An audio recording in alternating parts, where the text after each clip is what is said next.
All right, fashion dolls, and we are back. For some reason it went out. Let me send this back out to Aaron so that we can continue this interview. It went out on me. I apologize about that. It's kind of shifty, but we're back now. We're back. We're gonna pick up where we left off. Again, I'll invite Aaron on, and we're back. We're back. We're back. We're back. Hey, hey. Yes, you were saying before we got cut off because it was pausing and glitching and stuff. Okay, no problem. And I'm sorry, what was the last thing you heard me say? You were saying about how you got your start into acting. You said you started around the sixth or seventh grade. Oh no, I'm sorry. So, sixth or seventh grade was when I started making music. Okay. And then, my brother introduced me, 'cause I was always tagging along with my older brother, introduced me to Fruity Loops. And you heard me describe that program? Yes. Okay, Yes. okay. Before we cut off a little bit. Okay. Now, with acting, and trying to make a kind of long story short here, I was just trying a bunch of elective classes in high school, even though most of my focus was on basketball all of my life, and I ended up trying this first class called broadcast radio, and in which there was also an advanced class called broadcast production. With broadcast production, I was not only running the high school radio station, which was a lot of fun, but I did created a music video, and I also ended up making a how-to video, which at first I thought was really boring because some of my classmates, uh, you know, just made instructional videos about how to tie a tie, how to beat such and such level of whatever video game. And I just said with my partner, who was a filmmaker at the time, aspiring filmmaker, let's just make a movie. Let's have some fun. Like why, do something boring. So I said how to still need to keep the same idea, how to get a girl. That would be kind of interesting, kind of, comedic. So I just put together like a 20-minute video. I wrote it myself, put my partner in the movie. And from there, I was like, this is really cool. Um, I actually, way before, when I was actually about 12 or 13, I did my very first plays in school. But just being so focused on sports, like I said, I just didn't really give it a chance. But after that, I tried an acting summer camp, and then my senior year, I tried another acting class, and then college, I just said it's time to do something new, leave basketball behind, and here I am. And you graduated with a bachelor's associate in theater in 2012 from Elmhurst College. So what was that experience like for you, going to college? It is interesting that you asked that because I was really trying something completely new. Even though I just had like a couple little classes before I decided to major. And in college, Elmhurst College is predominantly a white school, although it I guess over the years became more diverse.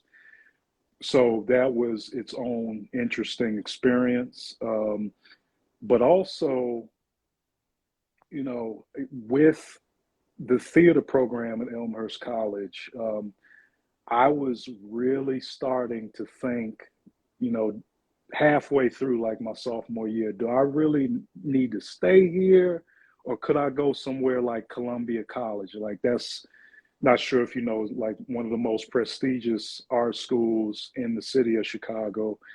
But eventually, I think, I ended up in the right place because with Elmhurst, like I don't know what it was about the time I was there, but it's like all the dudes were playing sports.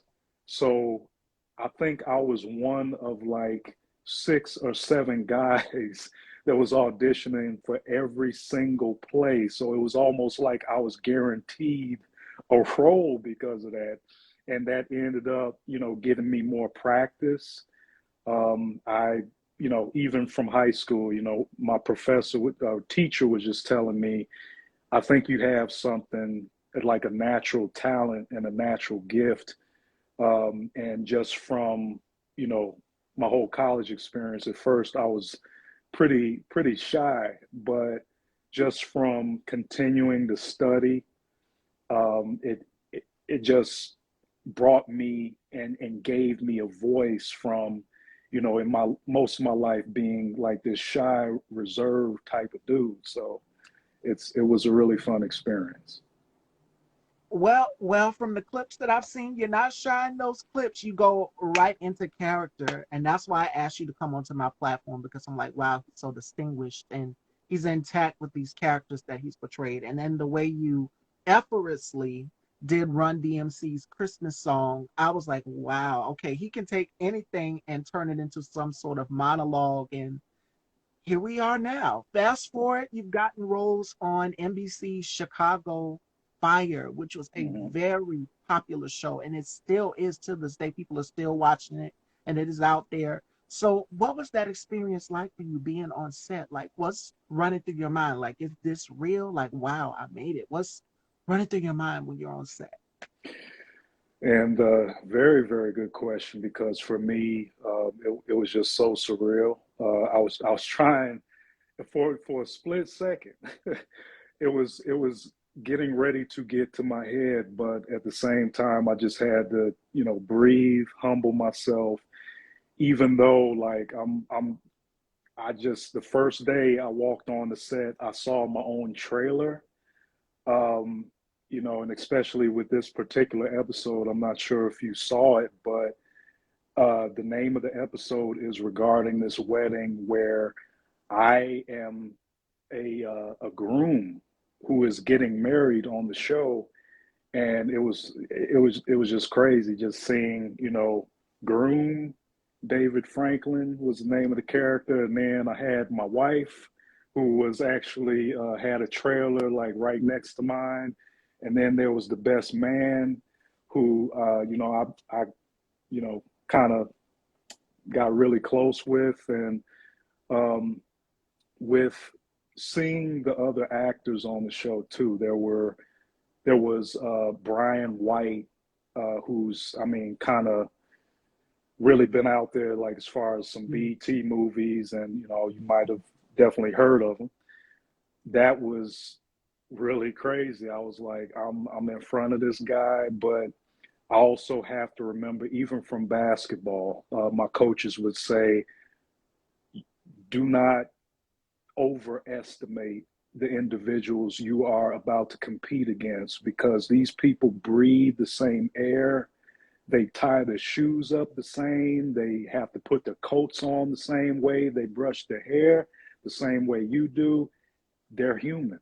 Even though we call them, celebrities, I try actually not to say that too much because they're just a talented actor. That's all it is. So I actually it's funny that I just said I'm kind of shy and reserved because one day I just was getting on this bus to go to set from the trailer area, and I opened the door and there was Brian White, and he just looked up at me, and I just said, "How you doing?" And he just said, "Hey, what's up, man? How you doing?" And there wasn't nothing to it, and there was a scene where I was laid up in the hospital. Don't want to give away too much if you haven't seen it, but a scene where I was laid up in the hospital, and there was this actress that was also a model.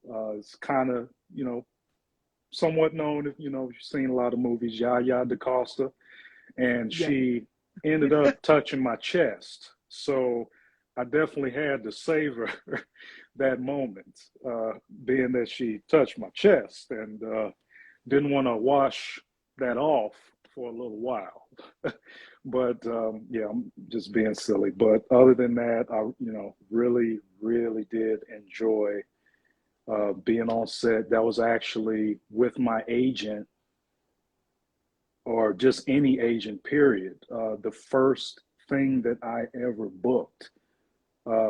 And before that, it was a struggle, but all around, it was amazing. And it all came together full circle because look at you now. You're now Chicago Fire. And again, that's one of the biggest shows ever. Like everyone was talking about that show. As you mentioned, Yaya and Brian John White was on there and so Mm-hmm. many others. So with this happening, with all of it coming full circle with your music and your acting and everything, do you ever just sit back and just kind of reflect to yourself, like, wow, I can't believe this is something that I worked so hard for and it's now coming together full circle? You know, reality, even everybody has a fantasy or a dream every now and again, like, wow, an aha moment. What is your aha moment, or what is your epiphany where it just like dawned on you to say, okay, this is really happening to Hmm. So, and I'm sorry, I just want to backtrack. So, I'm sorry. What exactly is your question? Just uh, like, my question, yeah, to elaborate a little bit more, my question to you is, have you ever had an epiphany when it comes to your career? Like, wow, is it going to be more like what's going to come for me in the future? Like, do you ever just sit back and kind of reflect? um, I mean, I'm constantly reflecting.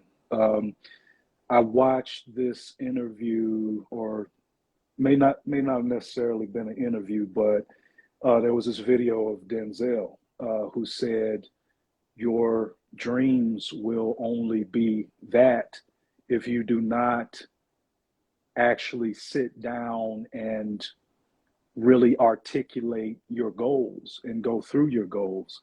So even though I was on Chicago Fire, I mean that's only one gig. Other than that, I've been on some professional stages, Black Ensemble Theater here in Chicago, ETA Creative Arts, Mariachi Theater in Oak Park, Illinois. Um, and then, a little voiceover, a little independent TV show called Desperate TV Series that's on Amazon Prime. But other than that, that might have been like 3, 4 plus years ago. So there is still a lot of work to do, although, I do definitely pat myself on the back for those accomplishments. There's still a lot of work to do, so I make it a, weekly, daily goal and make it my business to put down, okay, setting aside an hour for a monologue. Today, maybe Monday, Wednesday, Friday, uh, I may alternate days where I say, okay, maybe I could do, practice some straight play monologues here, maybe work on some musicals Wednesday, then maybe back to some monologues Friday. And then also in between those days, Tuesday, Thursday, Saturday, those will be my days maybe to, practice some piano, guitar, look for some artists online who are looking for some music producers, check out some independent record labels. Maybe they're looking for a music producer. Maybe they're just looking for music. Maybe there's a feature film independent filmmaker who's looking for music as well. So I'm always thinking about how can I be better. It is never going to stop because there are thousands of actors out there. There are thousands of music producers, musicians, singers. And even if, you have somebody like a Denzel who, just talked about goals, there's somebody out there who's just as good or better than Denzel who is out there. So I'm always about grinding, working on my craft, and it's not going to stop until I'm right there with them. 100%. And you've mentioned singers and songwriters, and then my friend Barry pops in. I don't know if he's still here or not. Shout outs to Barry Pendleton, extremely talented singer, songwriter. Speaking of singing and songwriter, what's the process like for you when you're writing music? Like, what type of atmosphere do you like? And, I know every singer likes to have their elements when they're in their zone of writing music. And do you ever Mhm. get writer's block from time to time? Oh yeah, I don't think there's a such thing as not getting writer's block because it's funny that I mean I was just talking about Denzel's interviews. I think I heard even like Drake, where some people, and might not be alone here, but sometimes I've looked up to some of my idols like the Timbalands, Ryan Leslie's, Ryan Tedder, um, Jermaine Dupri, Brian Michael Cox, Rodney Darkchild Jerkins. When I would watch some of their videos, it looks like they could go up and down the piano or, uh, you know, tap all over the MPC, a drum kit, like they're just straight monsters. But um, Drake, going back to his interview, even said, even though you might look at people and see that they're see these videos where they're just creating magic right away. That's not how it happens. Some days you are definitely going to have writer's block, but a little tip that I found in my experience is that block is the need to be perfect. So in order to you know cease and really reverse that need, you actually, as crazy as it sounds, just need to give yourself permission to write garbage. And from that, again, it sounds crazy, but you never know what, something you create could be inspiration for another day. Something that you create might surprise you, even if you think it's going to sound like crap. And I think that can be applied to anything, you know. And other than writer's block, with my actual process, I mean, there's no particular place that I need to be in. It just like if it comes to you, it's like I think I heard Michael Jackson say it. If inspiration comes to you, it just comes to you, and it could be at any day, at any given time. Sometimes I might, you know, try one particular day, and then sometimes it just comes to me where I might start with some drums. I might start with piano. I might start with vocals. It really all depends. And another thing that I definitely do to help myself is I, and this was definitely a mistake when I first started making music, is I would delete things if I thought it was crap. I would just be like, this sounds terrible. I'm deleting it. But an uncle told me, like, never delete anything. Just like I said, you never know when it's going to be inspiration. You could go right back to it. And that's like a template for the next time you start creating music. And I found that has definitely helped me a lot, especially with just continuing to, study music theory and, finding different local instructors around me. 100%. Absolutely. And it builds up, it gets better. Um, I know inspiration comes from the heart for me. Whatever you're feeling, whatever emotion it is, you put it on paper. It's Right. just like regular writing. Just whatever you're feeling, just let it flow. And we talked about that yesterday, or was it the day before? With who was I talking about this with? I was talking about this with Q Dawkins, Mm. and that would have been Wednesday's interview. And he was talking about basically, how writing is like therapy. Writing your journal, different things like that. So yeah. All right. Yeah. So speaking of music, if you could collaborate with any singer or songwriter, what would your dream team be? And as far as acting, the same thing goes as well too. If you could collaborate with any actors, producers, who would be your dream? Hmm. And now I'm sorry, I could have sworn I heard. I'm sorry. Did you say dream team or was it just one Yes, person? dream team. Dream team. Dream team. Who would be your favorite to collab Okay. For music, I would say, and I hope I'm pronouncing his name correctly, Jacob Collier. Say British songwriter, multi-instrumentalist, and that dude is a genius.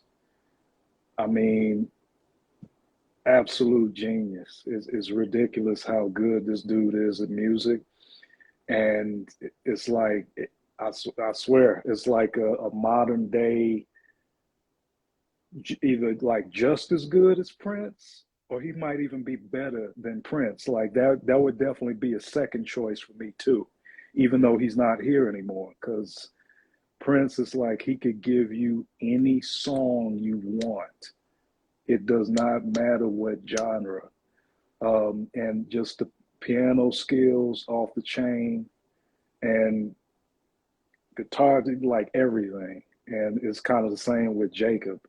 And as far as his music theory knowledge goes, then as far as acting, I would go with, I think I would say Daniel Day Lewis. with? Daniel Day Lewis is an absolute monster.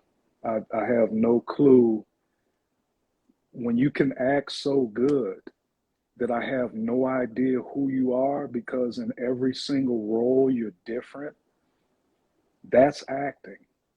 That's transforming. Um, and it was funny that I actually got into a conversation, online where just a random person was telling me, yeah, transforming isn't that important, and all you need to do is play the circumstances and give the director what he wants. And I'm like, okay, you go to see a play, for instance, maybe written by August Wilson, you're going to see seven guitars. You're not going to see the life and times of Aaron. You might see, you're looking at seven guitars with Floyd or who, whatever other characters are in there. So Yeah. transformation, especially like looking at Daniel Day Lewis, even though he may not be as a list as like a Tom Cruise or somebody like that. I really respect Daniel Day Lewis and other people like that, actors who can really transform and become that person. And I think transformation is beautiful when you're on camera. You transform into all of these different characters. It's about range. And I'm glad you said that, you don't have to be an A-list actor. When I think of transformation, I think of Erica Alexander. She played Max on Living Single. Mm-hmm. And I go back and I look at all of the characters that she's portrayed, and it's all about range. We know her Yeah, as Maxine Shaw in Living Single, but you go back and you see her as the mom in Wu Tang, and you see her as the evil villain in another project, and then a different project. It's different. You can't stay in one characterized zone. You have to be able to express range. I did my first acting role in the horror film, The Assistant too, and for this role, shout outs to Alex Jante. Y'all know how women are about our hair. He wanted me to have short hair, and I was playing a college professor and went in with no acting experience. And when I tell you, I nailed that table read. Whatever I felt, he matched the character to my personality. I mm, say that much because every actor, in my opinion, they should have a connection to the character that they're portraying in some sort of way. And then you're right. just like, wow, you're sitting back and you're reading the script and you're just like, well, wow, I never knew this character went through the same thing I went through. And I'm portraying this character, but my name is just different. So yeah, it's all about range and transformation on camera, because when you turn on those camera, that director says, okay, and cut, scene, that's it. Let's wrap up, and you get the final product. You go back and you look over it. Uh, yeah, it's real. It is definitely real. You don't want to be able to recognize yourself. You don't, when you're watching this, or when the viewer is watching this at home, you don't want them to make this seem like, okay, this is Aaron. You want them to make them seem like this is somebody else. That's what Right. it's supposed to look like. Not all of that all the time. But I think transformation and transforming into a role is definitely beautiful. I think it's a beautiful experience. And I had the honor of doing that, even though it was the one time thing. Would I do more acting? Yes. But it was just a little experience for me to get my feet wet into the world of acting, to kind of see what goes on with the table reads and things like that. And I'm so honored that I got that opportunity. So, Cool. yes, with opportunities come some games, Fashion Dolls, and we are about to get into some games with Mr. Aaron here, and then we're going to take some questions, and then we're going to wrap up. All right. So the first one is called the Rapid Five, and Aaron has to tell me five things that he can't live without. And then the next one is going to be called Turn the Tables. And this is where my audience, the new Fashion Doll viewers, welcome to the Dollhouse if you're watching, they get to know more about me through that segment as well too. So the questions he gets to ask is uncensored, unfiltered. I have no idea what Aaron is going to ask me. My heart is beating fast, but we're going to start off with the rapid five first. What are five things that you can't live without? All right. Definitely acting, music, food, water, God. Mm, always, always, 100%. And I figure a way to squeeze that right in there. God comes. That's prime, right? All right, Fashion Dolls. Y'all know what time it is. I'm so nervous. All right. It is time to turn those tables, ladies and gentlemen. So I'm going to pass it on now to Aaron here, and he's going to ask me as many questions as he wants. And this will give you guys sort of an insight to get to know me, the hostess, as well too. And you guys already know I have two other co-hosts. So shout out to Johnny and Marco. So let's get into it. Go ahead, Aaron. Okay. Wasn't expecting for the tables to be turned on me. But yes, it is Friday. I guess you gotta have some fun. Yes. Um, what could I ask you? Ooh, this is a great question. What inspired you to, create and have your own show like you're doing now?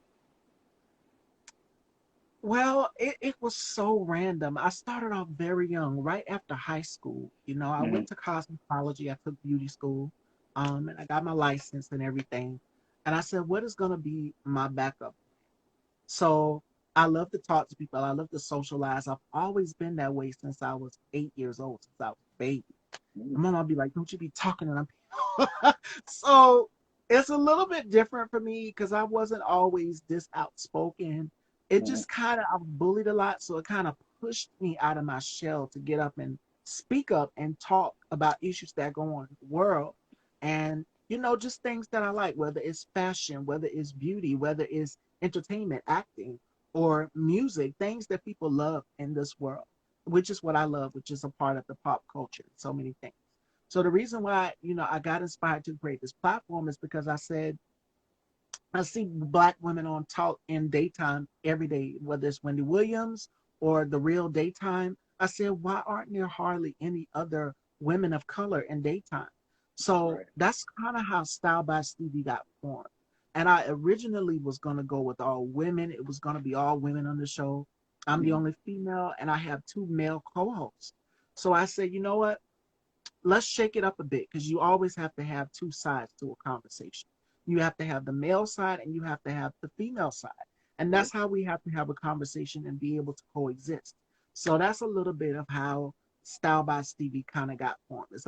Try to break it down in short pieces because it's a little long winded of how I got started, and we will be here all day. Everybody hears me tell that story of how this platform was formed and to see the growth of where I was then to where I'm at now, to be able to Mm. sit with the likes of yourself and Vanessa Williams or Jeffrey Owen and 112 and Tommy Davidson, and the list goes on and on and on and on. They're just like, wow, you've had so many. Yeah, I've had so many on this platform, and I'm honored to be able to see 28 years of life to speak in existence, things that people want, that makes them happy. Because again, everybody's in quarantine and they're just looking for that pick me up, and this Oh yeah, platform does. dope, dope. Okay. Now, I mean, you just definitely threw some big names out there not Yeah. too long ago. I actually did catch a little bit of your interview with Vanessa Williams, but speaking of that, out of the, you know, famous people, um, who would you say was your favorite person to interview? Oh my goodness, it's been so many. Wow, man. That's a tough one. That's just like asking a mother to pick her favorite child. Okay. Ooh, my goodness. Uh, my favorite interview would have to be with, it's a singer by the name of Cherokee. And of Mm, course, I love the one with Vanessa, but the one with Cherokee, her energy, like her aura, everything, it just combined instantly. And we had so much fun.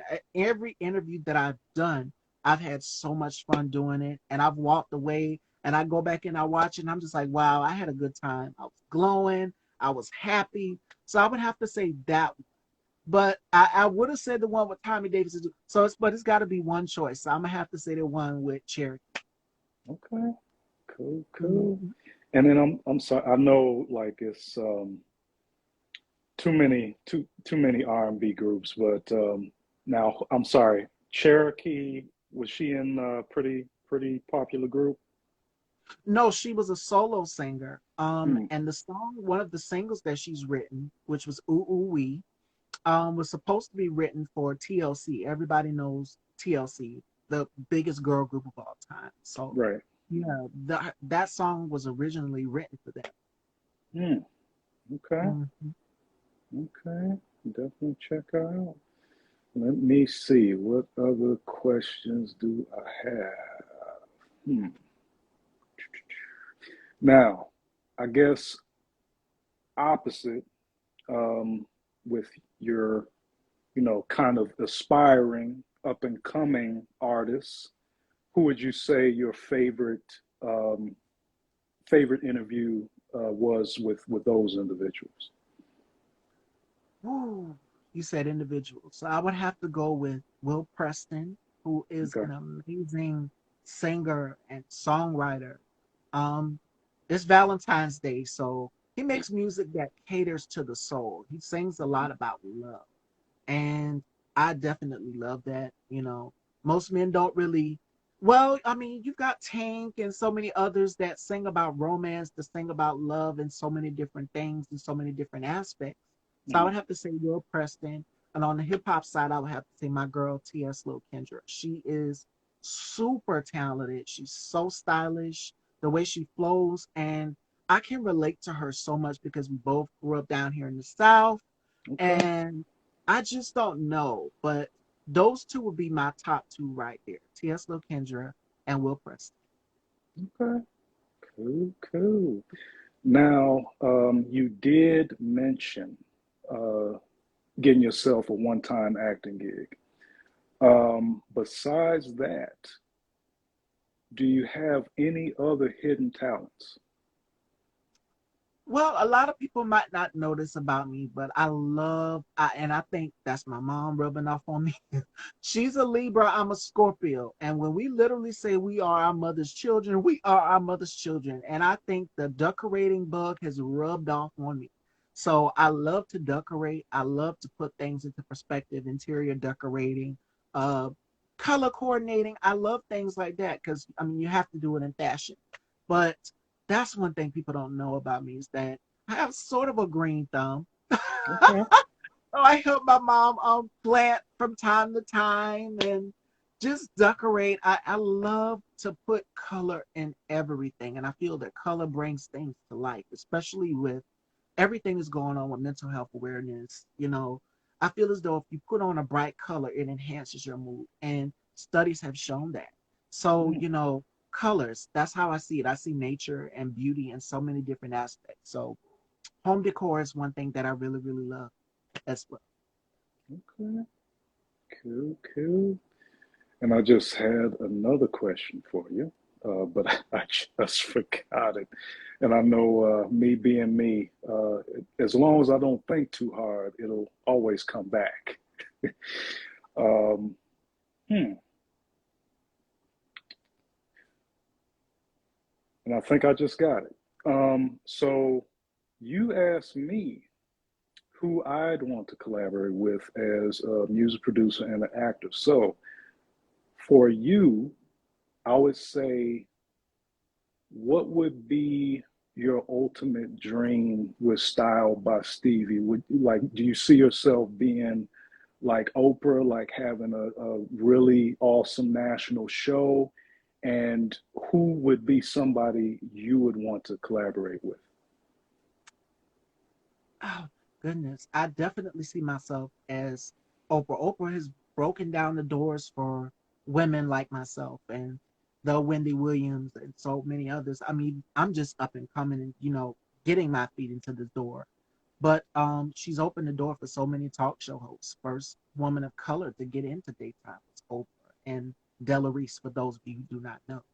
Um, I definitely could. And who I would love to collaborate with, it would definitely have to be Taraji P. Henson. And I say that Nice. because I love her personality. I love just to have the good time, even behind the scenes when I'm not even live on here on Instagram or whatever. Outside of Style by Stevie, I'm always having a good time, putting things in order, organizing, and having fun while doing it. That's mostly important. If you like what you do, have fun while doing it. So I definitely could see myself working alongside Taraji. So I'm putting it out there, manifestation. Oh, dang. So you could handle her as Cookie, Cookie and you in the same room?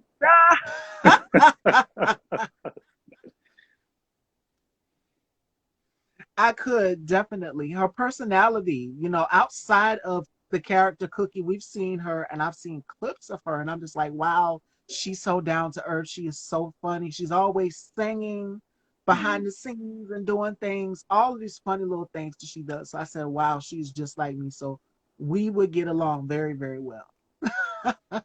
Cool, cool, cool, cool. Yep. And let me see. Well, speaking of talk shows, what would you say, I guess, other than Oprah and Wendy Williams, if either if you had to choose or if you had one, what's your favorite talk show? Oh, uh, it's so many that was out during that era. I mean, Wendy came out in the early 20s. Oprah came out in the late 80s and the 80s around that time. And then after Oprah came Jenny Jones, Sally Jesse, and all these other Mari, all of these. I mean, it was so many. It Hmm. was like the hour for the talk shows. Um, I would have to say, oh, someone who matches my personality. I would have to go with Ricky Lake. Oh. Because Ricky, she definitely relates to the people. Hmm. Um, so I was watching one episode just the other day where she had a reverend on her show, and y'all know, y'all seen that episode, and she was like, "You might be the reverend, but this is my." I said, "Oh, okay, all right, Ricky." So she's got a little bit of sass, she's got a little bit of spunk, and just the way she carries and conducts herself. So I would have to say Ricky Lake. Yeah. Okay, cool. Mm. Yeah, I think I mean, of course, I've seen some clips of Oprah, um, but man, Ricky Lake, that just kind of taken it back, and I think I might have just skimmed past some little clips in her show when it actually was on, when I was little. Um, but yeah, that's pretty cool. That's what's up. Yes, Uh, I love Oprah when I've seen some of her previous episodes where she's done makeovers, and of course the famous You get a card. You get a card. Yeah, everybody gets a card. So yeah, and then the after show was even more funnier because it was one where one of the audience members' phone started ringing, and she said, "Bring your phone here. Let me talk to your friend." Well, she said, "Girl, you should have got some tickets to come to the Oprah show," because her friend wanted to come to the show, and Oprah spoke to her, and her friend on the phone could not believe she was talking to Oprah. Mm. So that was the after show. So it was very very funny. So yeah, Okay. Cool, cool, cool. yeah. Now, I guess what would, well, I don't know if I could get anybody in trouble here, but if you do feel comfortable saying, what would you say is your least favorite talk show and why? I would have to say, and I'm gonna be very unapologetic and bold about it. I would have to say Geraldo. And I'm gonna just put it into one simple terms. We've seen him on Fox News and all of that mess, and I'm just like, ugh. So I say this: when a person shows you, I'm gonna quote the late Maya Angelou, the late great Maya Angelou. When a person shows you who they truly are, believe them the first time. So after I seen the incident that happened on his show, and then throughout this election, his behavior supporting y'all know it. I'm just like, wow. So yeah, I would have to say Geraldo would have to be one of my least favorite. Mm, yeah, I understand. Yes, I tried not to give away too much because I'm like, oh, she's bringing it up. Don't stress us out. So yeah, Mm, yeah. Trying to see if I have anything else for you. Uh, so have you like were you born and raised in the South yourself, or did you move around any? born and raised down here. My father's from New York, and my mom was born and raised down here as well too. Okay, cool, cool. Yeah, I actually I just went to high school out in New Jersey, but just being raised here most of my life. Um, Yeah, one interesting thing about me is I did not know that I had an accent before I moved to New Jersey. Because I don't know about you. This might be something different. And actually another question.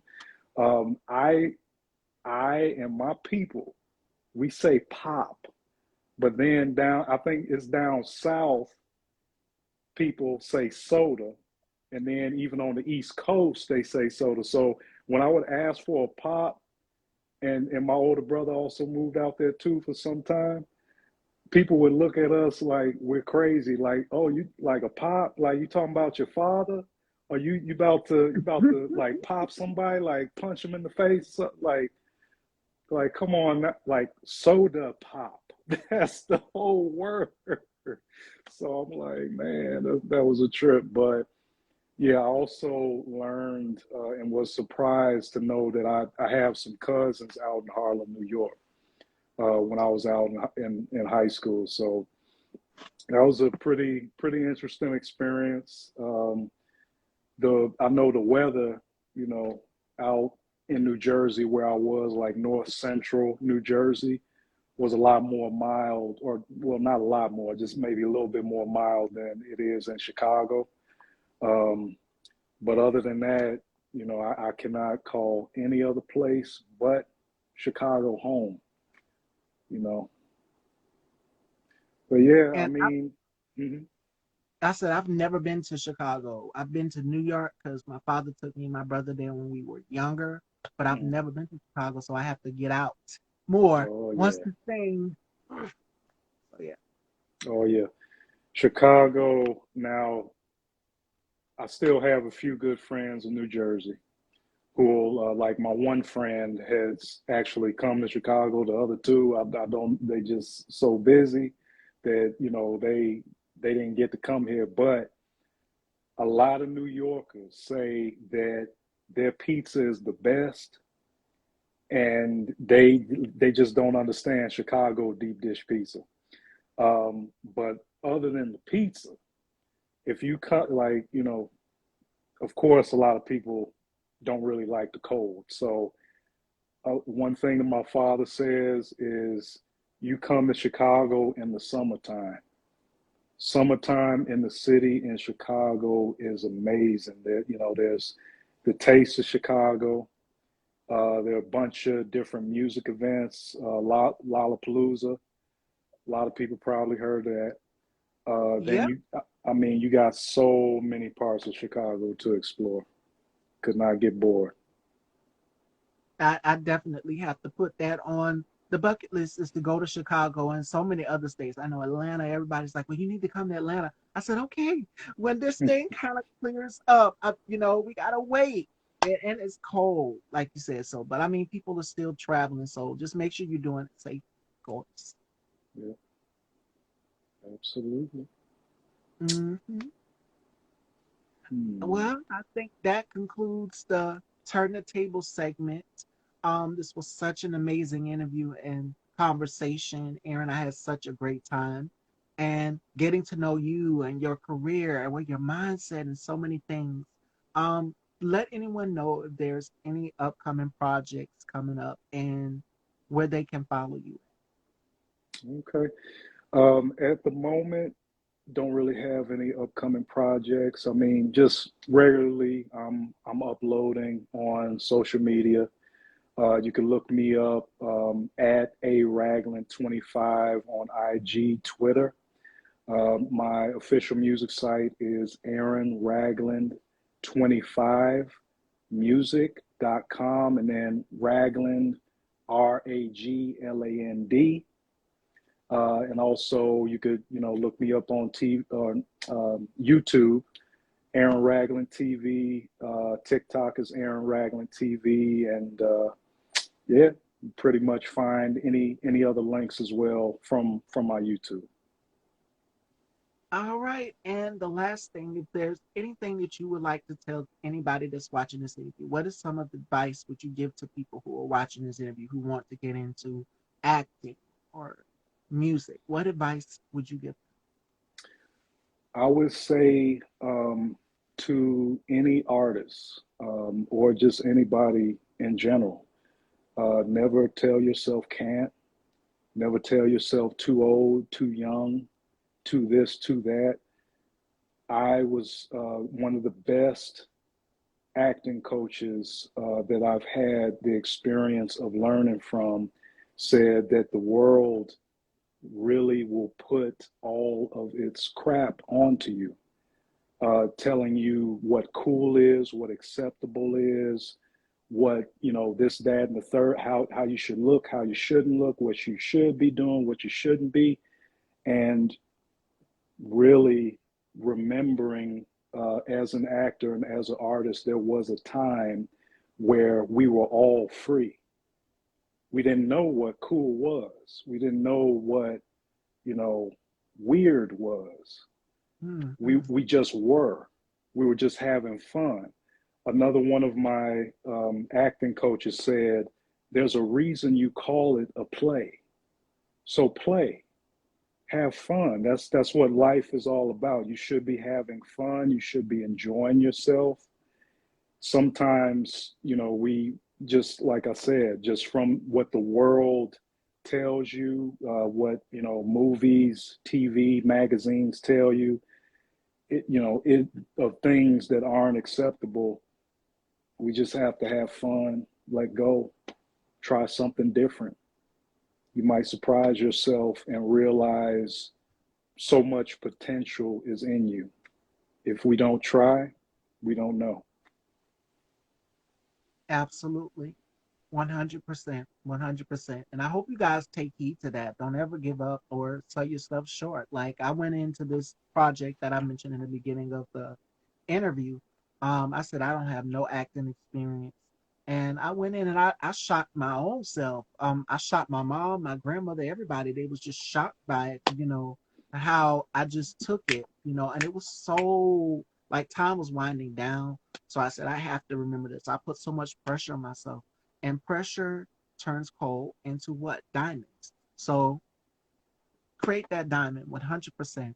We love you all. Thank you all so much for tuning into this interview with Mr. Aaron Ragland. And I would love to have you back again in the future. I had such a great time. Thank you. All right, ladies and gentlemen, 3-day weekend. No interview tomorrow, Sunday, but we will be back Monday. Take care, Fashion Dolls. Have a good one. You too.